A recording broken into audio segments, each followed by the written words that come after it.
Um, I want to ask if you have any questions based upon what we spoke about last week or Monday, as well as anything that may have crossed your path today, during the course of the week, rather, whether it was something that we discussed or not. So, are there any questions or questions about anything?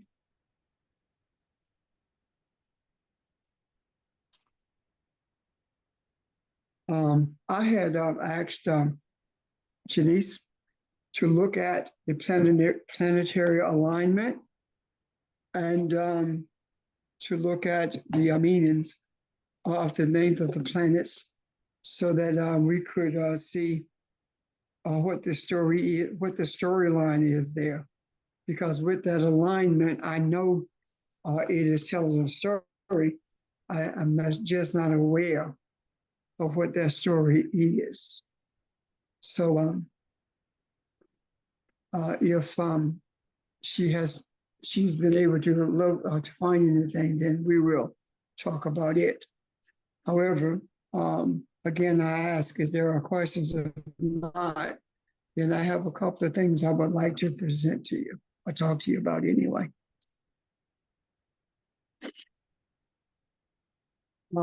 We've had much discussion about religion. We've had quite a bit of discussion about Christianity in particular. And forever and a day, seemingly, we have been talking about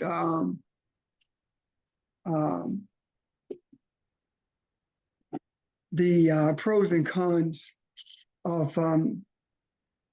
of religion, especially Christianity. Pro meaning that it kept us aware of our presence in this earth and the existence of one who brought us into existence. Cons in that the words of the Kemetic writers or the Kushite writers was distorted in such a way to justify enslavement and world domination for the express purpose of benefiting Europeans and being truly destructive to everyone who is not a European. So, having said that, I want to make a couple of statements, and then I want to move into understanding, hopefully, what we are talking about when we talk about knowing ourselves or being able to function in a spiritual manner in a material world.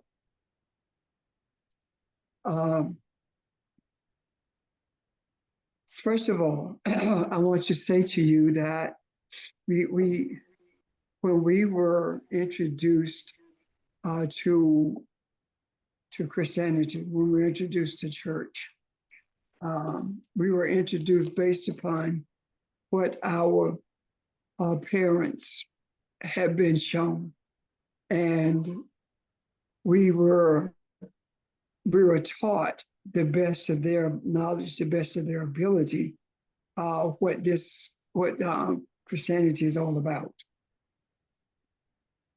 But I want to raise a couple of things. One is this: if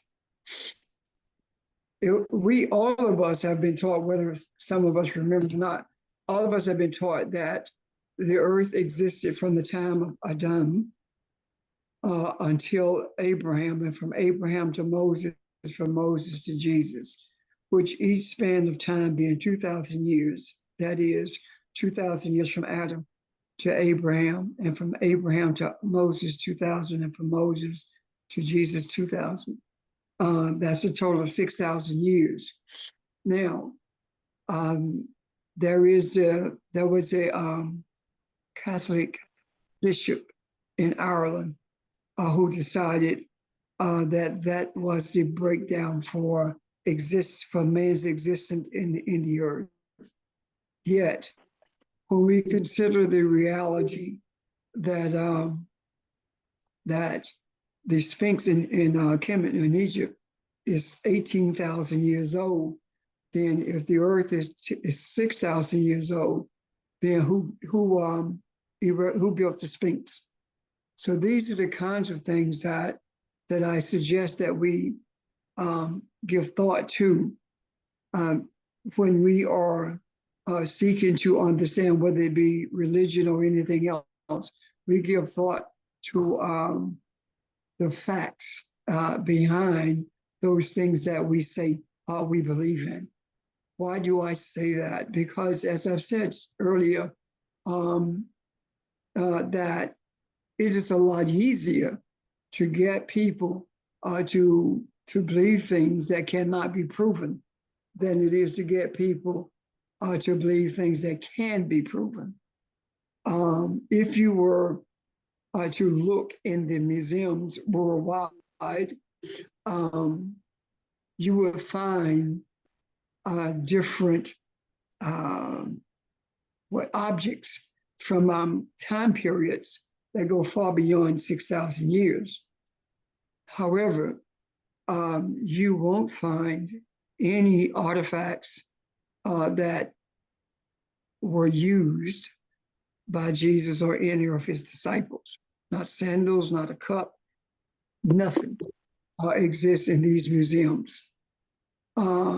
So I would suggest that we do this kind of research with things that are told to us, regardless of who is teaching and regardless of what they are teaching about. Any questions about that so far?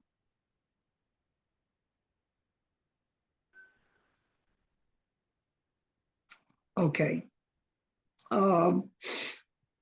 When we talk about knowing ourselves, when we talk about desiring to live a life of spirituality in this material world, what we're actually talking about is living beyond this realm of time and space.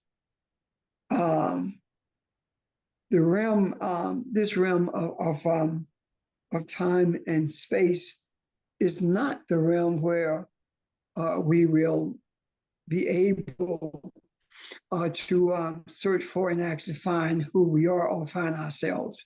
Neither will we be able to find spiritual truth in this material world. Why?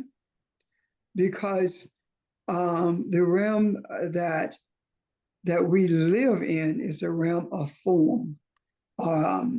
It is a realm where things have been differentiated, meaning that there is a difference between a tree and a rock. However, in the realm that transcends time and space, the realm of our desires to understand self, the realm where it lies, rather, the spiritual realm of spiritual enlightenment is a place that has no form, and nothing is really named there, and it's a place where nothing grows, nothing changes, and nothing is desired, nothing is created, and nothing is missing. This is a place of spirituality. Why do I say that? Because the space that transcends this material world is a space that is purely spiritual, and in a truly spiritual place, there are no forms, but there's always potential.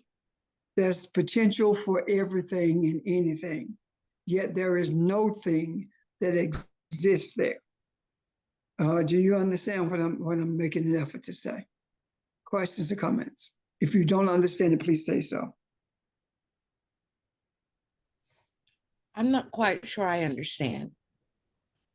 When I say there is no thing, there is no specific object that exists there, but there's a potential for everything. For example, when you give thought to something that you want to create, or something that you want to build or mold, it is, the thought is there, the energy for it is there in your mind, but the actual object does not exist. It does not have form yet. And it only takes form when you bring it into existence, when you shape it with your hands, or when you build it. That's when it begins to take form. So if we look at the spiritual, look at that in reference to the spiritual realm, there is no tree in the spiritual realm. When the scripture talks about the tree of knowledge, it is not talking about a tree that's planted in the ground in your yard. It is talking about, the tree is talking about a concept of understanding, um, the knowledge of good or evil, or the concept of understanding, becoming aware rather of the pros and cons and advantages and disadvantages that we face when we live in this material realm. Does that make sense? Yes. Question, in the potential, in the spiritual realm, that potential is just energy, just unshaped energy? Yes. Okay. This is the place where you have divine experience. You become, or you experience divine consciousness and divine contentment. This contentment and this consciousness, this is what all humans are truly looking for. We're looking for it through primarily religion. However, there are humans who are looking for it through manifested materialism rather. And this fulfillment of the spiritual enlightenment is not to be found there, because it does not exist in this realm of time and space. It transcends time and space. Our spiritual desires or spiritual awareness of self transcends time and space, and which means also that there is no existence of truth in this realm, as well as there is no such thing as permanent peace or continuous peace, maybe I should say, in the material world. Does that make sense? Yes. Okay, any questions or comments?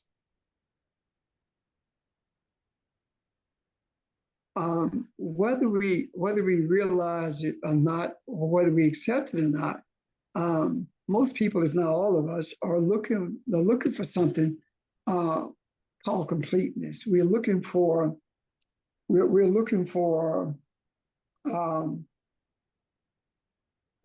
what's real, something that's real, something that would bring peace to us, something that would bring contentment to us, something that will alleviate the stresses that this life brings with it. However, the reason it is not to be found in this material world also is because in the realm of time and space, everything is limited and everything has the potential to change. Therefore, there can never be any abiding contentment, meaning that if you are dealing with your emotions, or if you're looking for peace, or you're looking for truth based upon your emotional experiences, then your emotions continuously change. If you are looking for it by acquiring material things, then that changes also. And regardless of how many material acquisitions you acquire, there is always a desire for more, because there are seemingly an endless material things to have a desire for. Not to mention the reality that material things deteriorate. The material things that we seek, unfortunately, are not material things that have been placed in this earth uh, for um, for our survival, for our continued pleasure. The things that we seek are not the sounds of the birds, or it's not the softness of the grass. It's not the breeze that flows through the trees, or the brooks that brings us internal tranquility. The things that we are searching for are those things that we made, that men have made with their hands, that men have attached pleasure to, and that men have said, if you trust God, these are the things that God will make provisions for you to acquire. And there is absolutely no peace within those things, and that there is no truth or happiness to be found within those things. When you think about how your relationships are with each other, how much value can you place on, excuse me, a child walking up to you and telling you that you changed their life? How much value can you place on that? How much value can you assign to someone who says that now I see the true value of who I am, as opposed to measuring it by material acquisitions, or by unsustainable career, or a career that only gives me an opportunity to survive in the earth. So what I'm saying in essence is this: we take things out of context. If you have a job or a career, or whatever you want to call it, it is not something for you to reverence. It is simply a means of survival in the earth, and that's it. It is not something that you are to build upon with the expectation of it bringing you to a state of spiritual pleasure, uh, as opposed to it bringing you simply the material comforts of this life. Spiritual pleasures are not brought. You don't receive them, rather, by buying things. Neither do you receive them by throwing money at the feet of ministers. Um, and we have been so indoctrinated into this material world of search for self, until we have allowed it to control us. And I'll get to that in a moment. I want to touch on something else first. When we talk about, I brought up the dimension of value and money, etc. This is one of the things I want you to think about. As long as people were taught rather, the lie that you robbing God if you don't rend the tithe, and if you rob God, you go into hell. As long as people were taught that, they had no problem giving. But when the truth was taught that whether you rend the tithe is not just up to you, when the truth is taught that the idea of Malachi 3:8, when it talks about will a man rob God, is not talking about the rank and file who are in the position who are desiring to learn about spirituality. If you read Malachi 2:1, you will see that 2:1 tells you who that message is to. It is not to the people who are in the congregation, it's to the preachers. It's telling them, will you misappropriate the funds and use them for something other than what they should be used for? It's talking about, it's actually an admonition to the preachers who, the Bible, it says that will a man rob God, you have robbed the nation, meaning that you've stolen from the people because you've not done what you were supposed to do. Once the true nature of that is taught, guess what? the average person sitting on the pew or the average person in a congregation stops tithing. They do it seemingly because they were only doing it from the beginning out of fear as opposed to out of commitment. And when you don't have a commitment to the journey that you are on, then you cannot have a reasonable expectation to receive spiritual awareness as well. You have to be committed, and you cannot be committed to something out of fear, because once you overcome that fear, then are you going to continue the journey, or are you not? And I use that the tithing in that regard because most of us understand or have heard these concepts rather about money and the tithe and offering anyway, and you can take that and you can make application of anything on this journey to it. Are you doing it out of fear?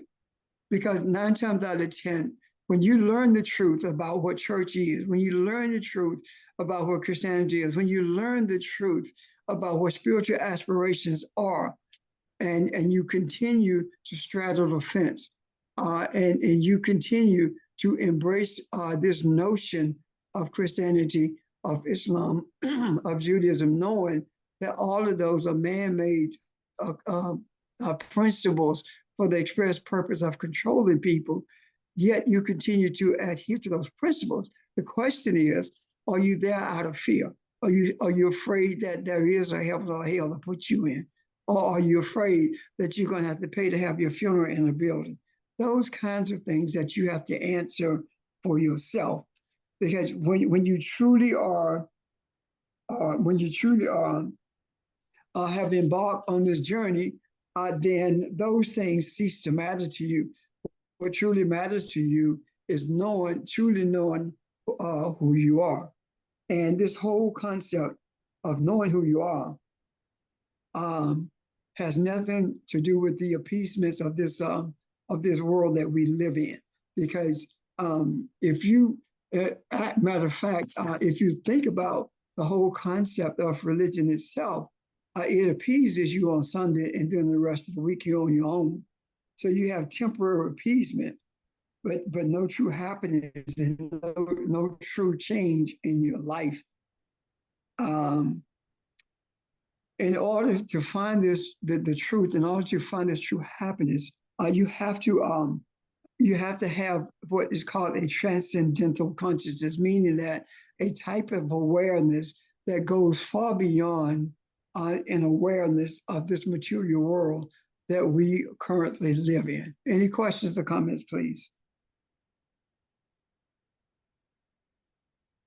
I have a comment.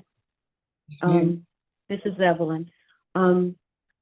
Yesterday, I was meditating and by the water, and I had an experience by the water. I experienced the Sabbath. That's what it felt like. And I was in a peaceful place in my mind. It felt there was balance there, and I didn't hear or see anything. It was just a feeling that I had. And it was a feeling of peace. Again, like I said, balance. So I hear what you're saying, and it makes sense. It's resonating with me, and I appreciate what you're telling us this morning. That's what I want to say. Thank you. Thank you. And you're going to see that is really deeper than a feeling. It's an experience in a few moments, okay? It really is an experience, and you'll see why. That is so important. Okay. Anyone else? Thank you.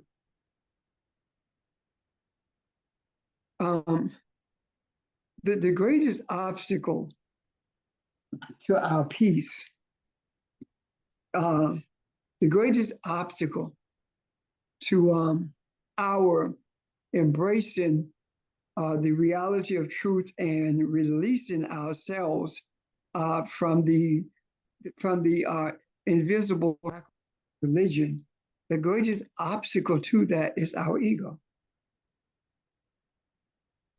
Um, ego will block your pathway to attaining a spiritual enlightenment.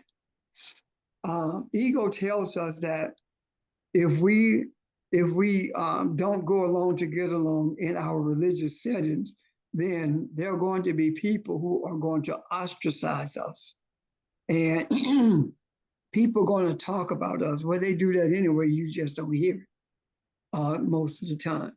There are going to be people who are going to say that we are going to hell. Well, if you're if you're uncomfortable with people saying that you're going to hell, then that must mean that you believe that hell exists, as you have been taught in these religious settings. Um, the the ego brings about thoughts in our minds that set boundaries and limitations on our ability to even attain or even to seek to attain spiritual enlightenment. Ego deals with the type of personality that you have. Example is that if you're uncomfortable with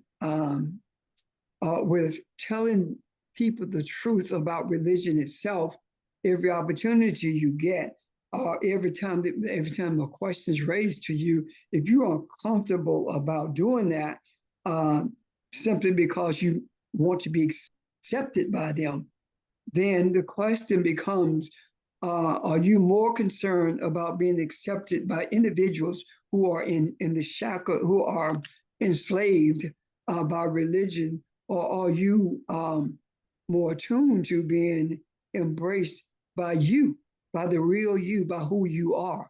Are you more attuned to being accepted by people around you, as opposed to being pleasing to the one who created you? Ego is a very dangerous thing, because it does not give you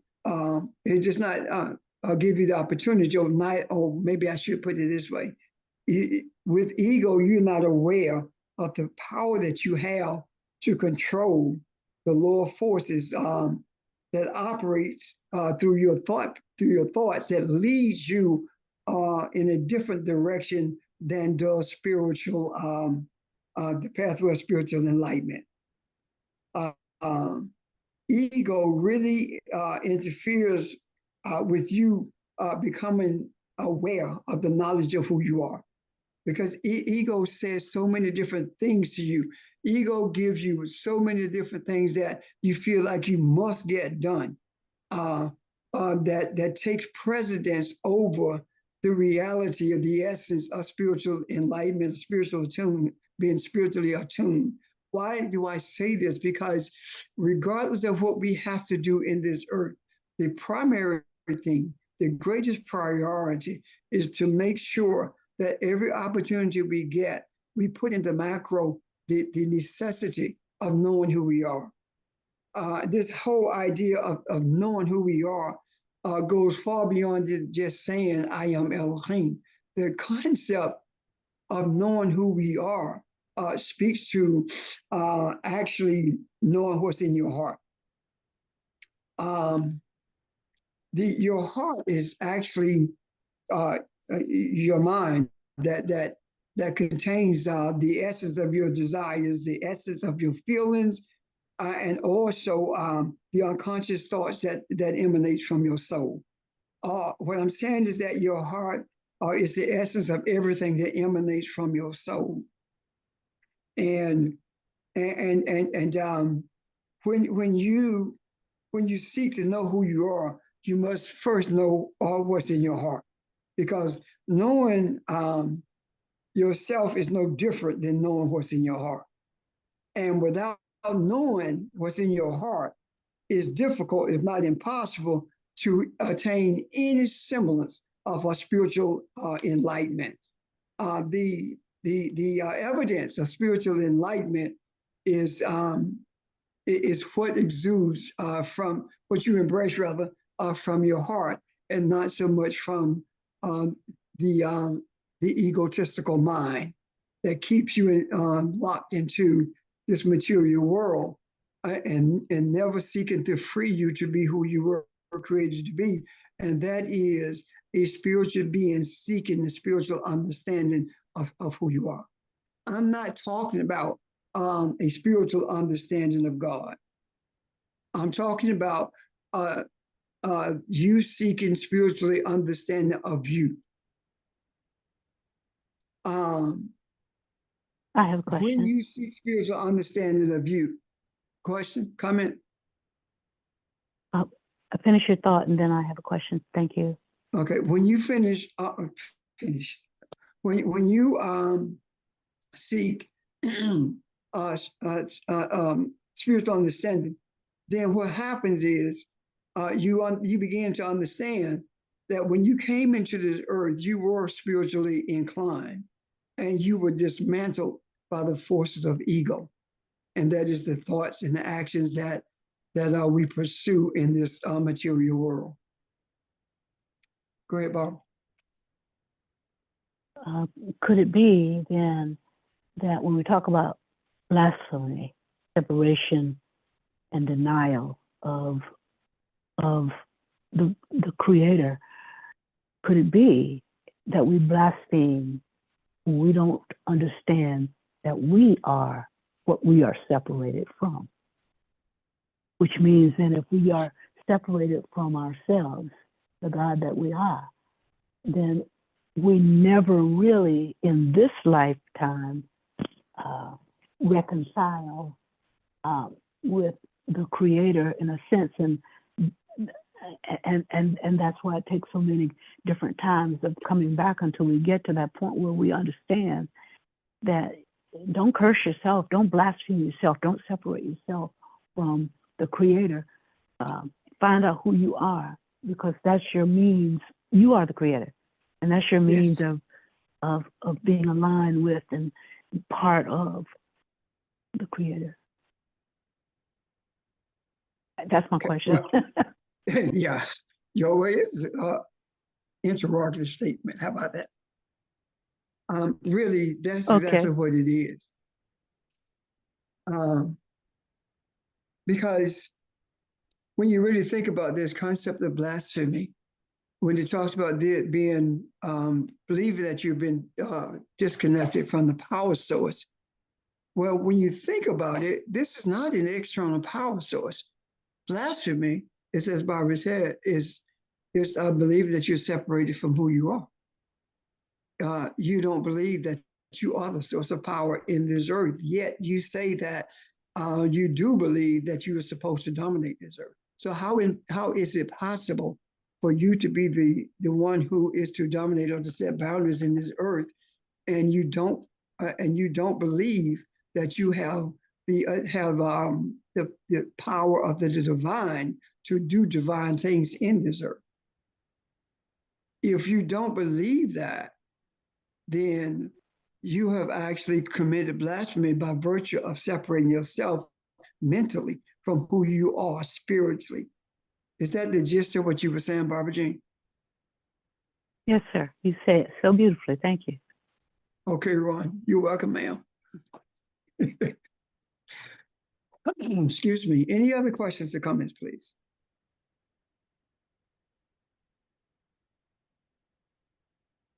Okay.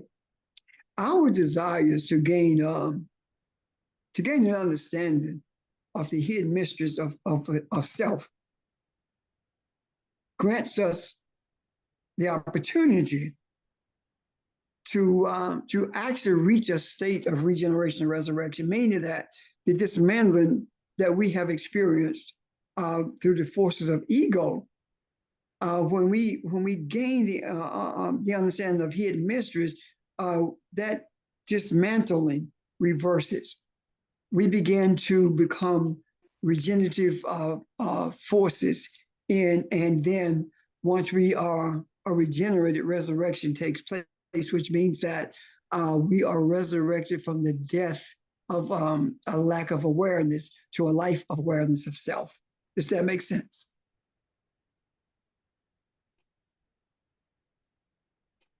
Okay, I suppose it does.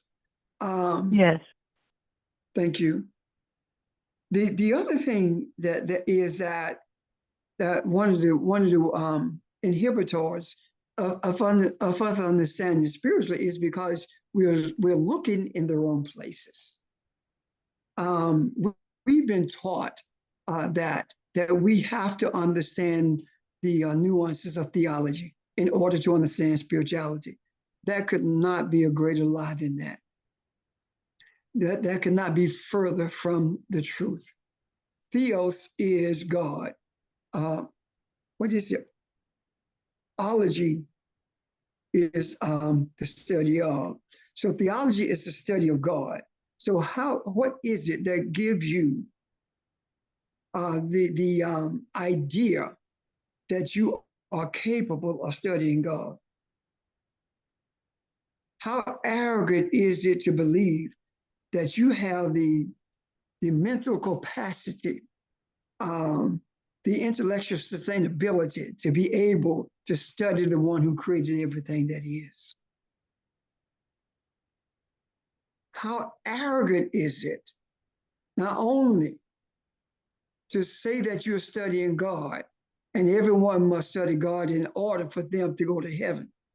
How arrogant is it to assign attributes to a creator that you know nothing about?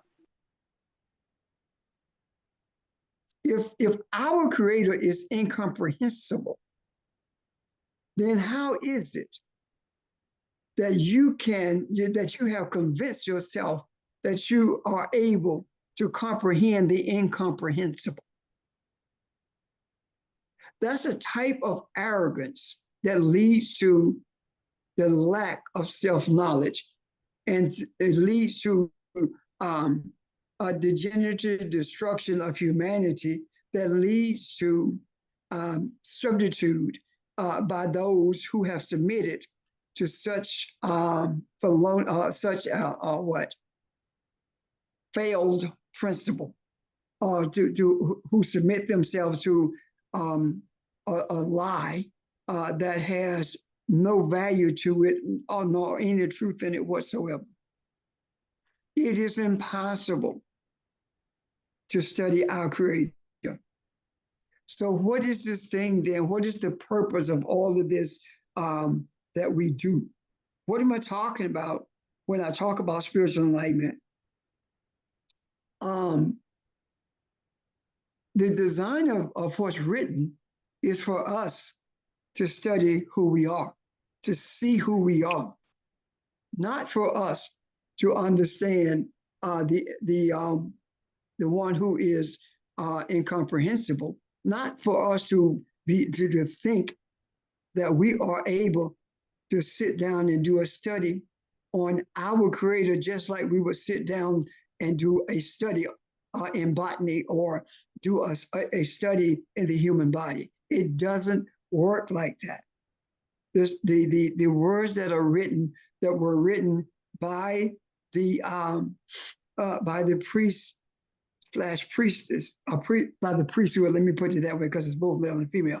The words that were written by the priesthood were written for the express purpose of us finding divinity within, for us to understand divinity within. And when we begin to understand divinity within, that is when we become elevated beyond this realm of time and space. That is when we begin to have this transcendental experience in space without the boundaries of time. Questions or comments about that? But maybe I should ask it this way. Do you understand what I'm saying in regards to the theology thing? I take it that you do that. So one who seeks spiritual enlightenment began to see something that a lot of us have missed for years, and still miss sometimes, that every aspect of life in this earth is a ritual. And that ritual in life in this earth is a ritual which the soul is seeking to be reborn again.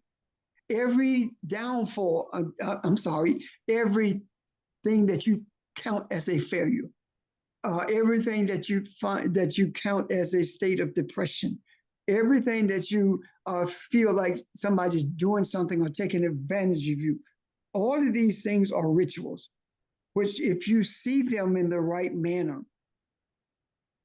shows you that your soul is seeking to be reborn again. And the rebirth of the soul is realized when we begin to listen to the teachers and practice the rituals and begin to meditate on them. Meaning that when we talk about everything that happens in your life happens for a reason, and the reason is to strengthen you and to give you internal insight as to who you are. When we talk about that this is not the racism that we see and the evilness that's being perpetuated in the earth in a material visual way, that these things are not based upon individuals like Trump or Biden or whomever, or Netanyahu for that matter. It's simply the energy, the principles of energy that is permeating the earth itself. It is energy in time that's trapped in time and space. And when we begin to explore an understanding of what that means, and by virtue of exploring an understanding of who we are, it is then that we begin to realize that the teachings are bringing a type of rebirth to our soul. We're being born again.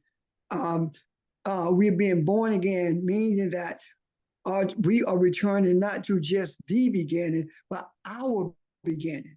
Because when we are born in this earth from the womb, we are spiritually inclined. It is the egotistical thoughts and deeds of this earth that begins to separate us from this, and I'm talking about mental, of course, separate us from our spiritual essence and give us a deeper focus on the egotistical thoughts and actions of this earth.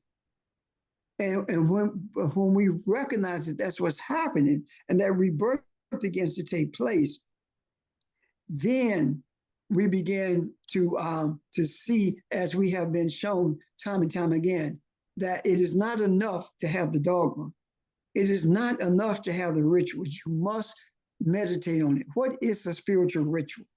What is the dogma? The dogma is understanding what's being said to us spiritually through the writings of those of antiquity who understood the relationship between this earth and the inhabitants thereof and the one who created everything that is.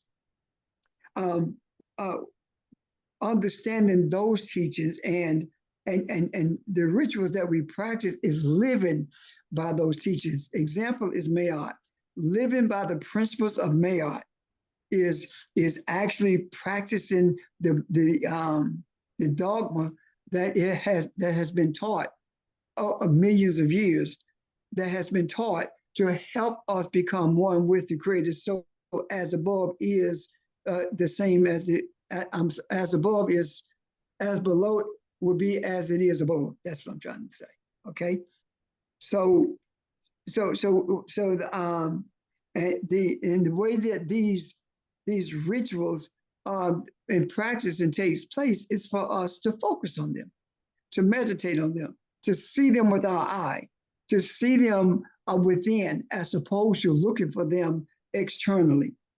As long as we believe that there is an external God or an external, quote unquote, Jesus that's going to bring us to a place of deliverance, we will never be delivered. Deliverance is self-induced. Deliverance is self-induced by virtue of you realizing that the things that you see with your eyes are simply illusions, because anything that you see with your eyes, that is in time and space can, I'm sorry, anything that's in time and space is an illusion. A tree is only a tree because you call it a tree. You could call it a rock if you wanted to, and that's what it would become. That's dominating in the earth. That's naming things in the earth. That's giving character to things in the earth. However, you cannot change the character or characteristics of anything spiritual by virtue of you renaming it. It doesn't matter what you call it, it's going to be what it is. Does that make sense to you? Yes. Any questions about that?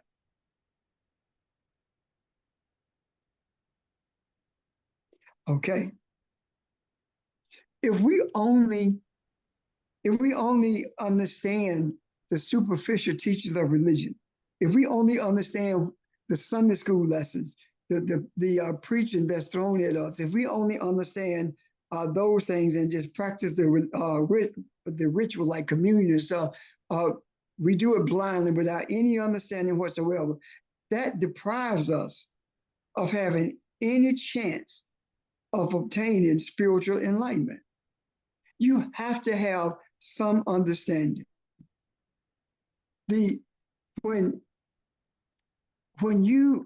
someone is quote unquote preaching and they get to that place where it's well, that's because they have nothing to say. They don't have any understanding. There are no explanations there as to what they said previously. So what happens is it shifts.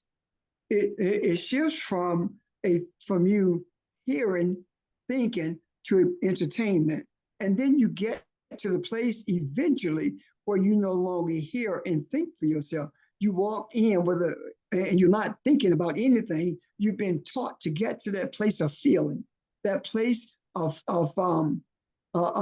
where things become more entertaining, because hooping and moaning is simply a way of singing, and it's tantalizing. It touches us in a place where teaching the truth doesn't. It's an external experience that grants us temporary happiness. It puts us in a state of temporary euphoria. And as soon as we come down from that euphoric feeling or that euphoric experience, we're right back in the place where we were from the beginning. So when we are seeking spiritual enlightenment, when we are seeking to be regenerated and resurrected, then we then understand that there is a difference than the and all the other stuff that goes with that on the external feelings than it is internally when you hear the truth. When we talk about the truth resonating, there is an experience there that is different than that entertaining experience that we have at the end of a message, or that we have when someone is trying to impress us with what they know, or when someone is being more philosophical than they are truthful about what this transcendental consciousness is about. You cannot teach or experience transcendental consciousness if you don't understand what it's about. You cannot submit yourself to the nuances of religion and expect to be spiritual. Why? Because spirituality has existed in this earth realm from the beginning of time itself and even prior to. Because time was brought into the earth realm in order to grant the space for us to come to a realization as to who we are. You cannot become spiritual through religion, because, first of all, if you look at it, the Quran was not accepted since 1919 by the Muslims, and from my research, I found that it was actually put in written form in 1870. Christianity came into existence as a result of what happened in Kemet by virtue of the Greeks forcing themselves on the people of Kemet, the Africans, and forcing them to label them as being gods. And one of the things that, and put a pin in that, because I want to share something with you because it comes to mind now. One of the ways that the European have developed a method of teaching that the people in Kemet were Europeans or were Asians, calling themselves Arabs, is by doing the anthropological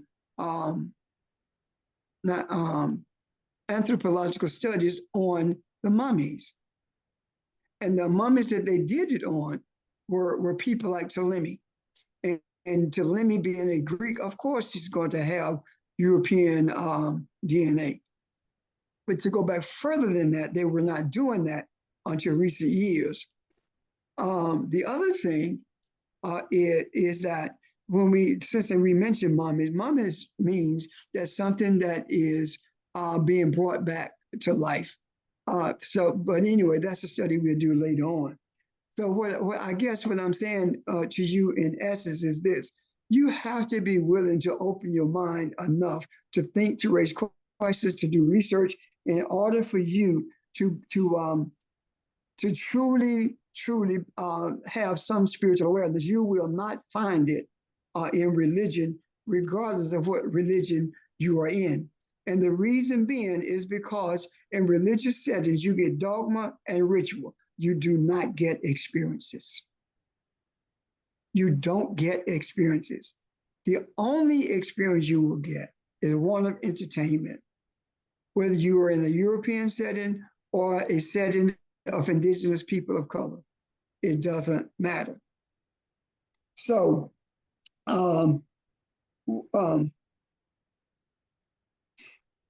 to embrace the religion is to embrace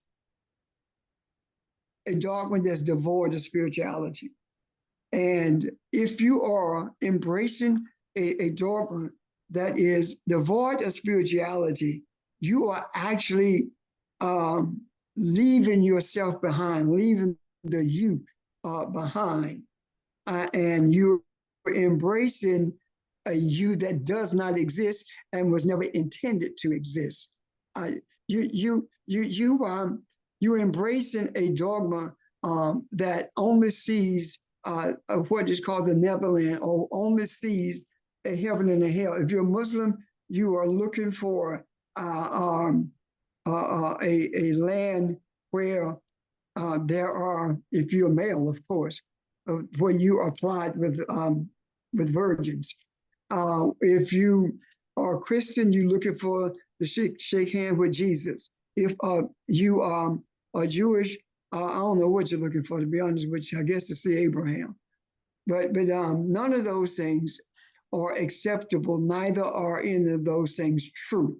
The truth of the matter is that when we are seeking self, to understand self, that is when we understand the difference between spirituality and religion. And when we understand the difference between spirituality and religion, it is then that we embrace the reality that we are one. And when we embrace the reality that we are one, as above, so is below comes into effect. Why?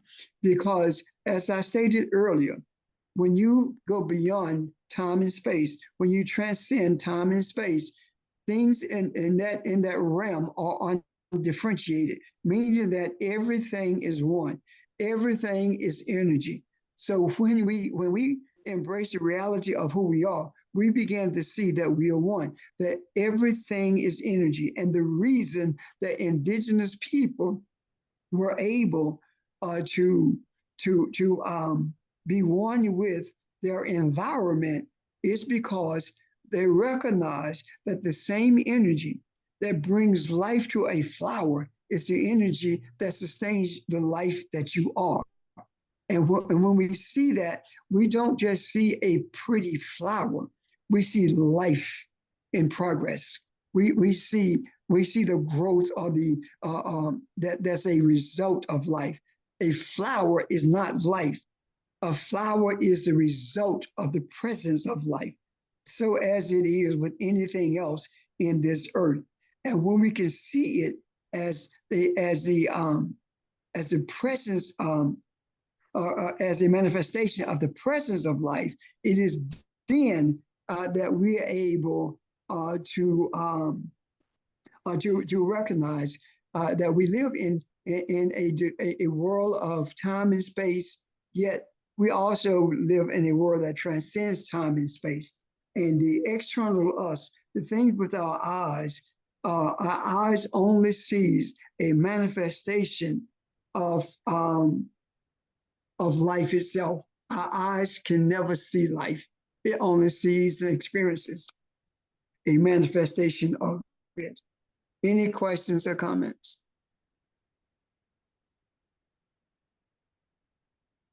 No questions, no comments. That being the case, that's all I have for you.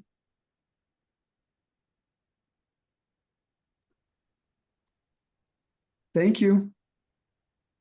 Okay, thank you. Thank you. Bye, everyone.